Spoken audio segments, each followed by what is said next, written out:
Nga Francesku te Leoni i 14, sfidat, reformat dhe një vizion për kishën.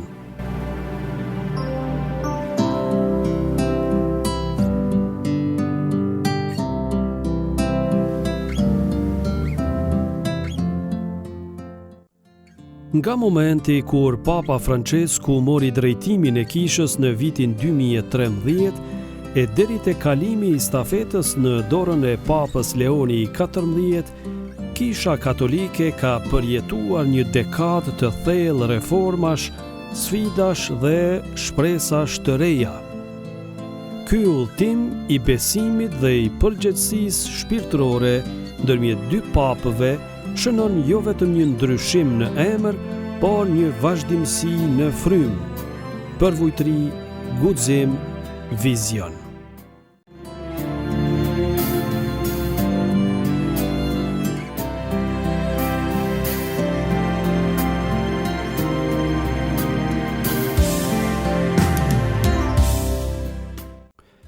Francesku, papa i periferive dhe i zemrës së kishës.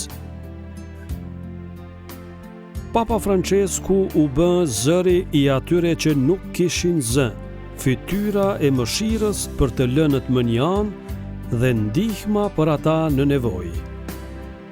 Ai nuk e ndërtoi kishën mbi pushtet, por mbi shërbim.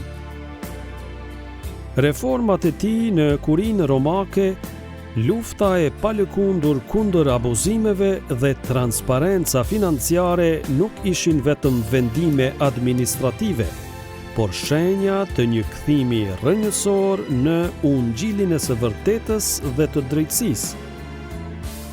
Në vizionin e tij universal, Papa Francesku e mbështolli kishën me frymën e sinodalitetit, një ecje së bashku që kërkon të dëgjohet gjithsecili, veçanërisht ata që shpesh harrohen. Përmes udhëtimeve të tij misionare dhe mesazheve të forta për paqe dhe dialog, ai hodhi urat që ka përcyen përçarjet fetare, etnike dhe shoqërore.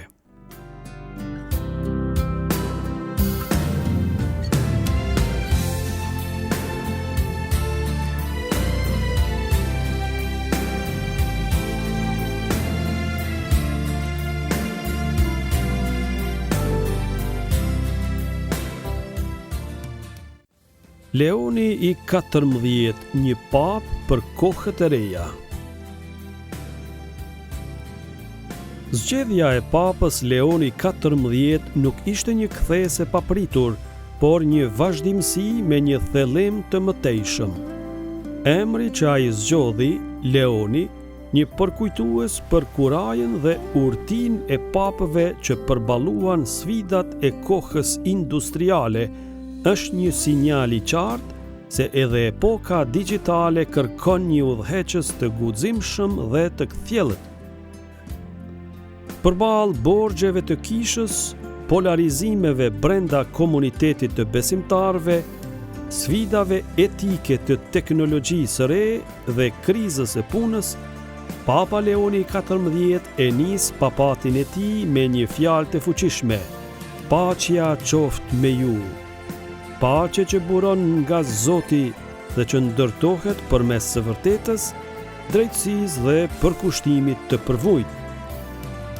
Ai e sheh misionin e kishës në shekullin 21 si një zgjim të ndërgjegjes njerëzore në një botë që lëviz me shpejtësi, ku inteligjenca artificiale mund të errësojë zemrën nëse nuk udhhiqet nga etika dhe dashuria. Prandaj, ai synon të risjell në qendër njeriun, jo si një mjet për zhvillim, por si një qëllim në vetvete të krijuar në shëmbëltyrën e Zotit.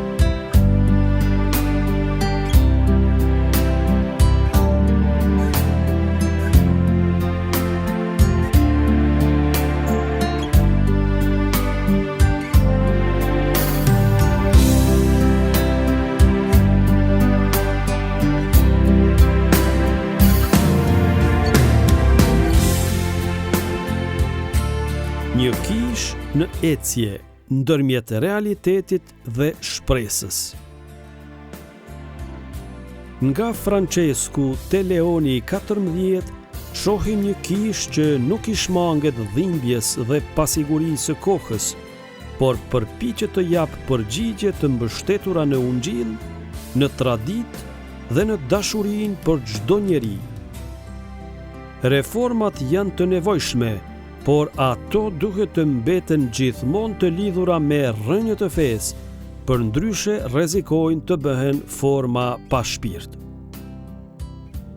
Në këtë kohë të re, Papa Leoni XIV fton kishën të mos bjerë në tundimin e ndarjeve ideologjike, por të ruaj unitetin në shumëllojshmëri, duke forcuar sinodalitetin si stil jetese dhe dëshmie të përbashkët.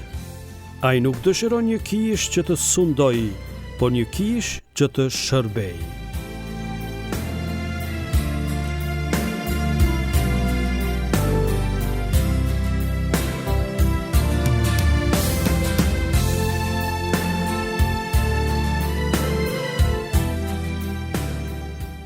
Një mision që vazhdon.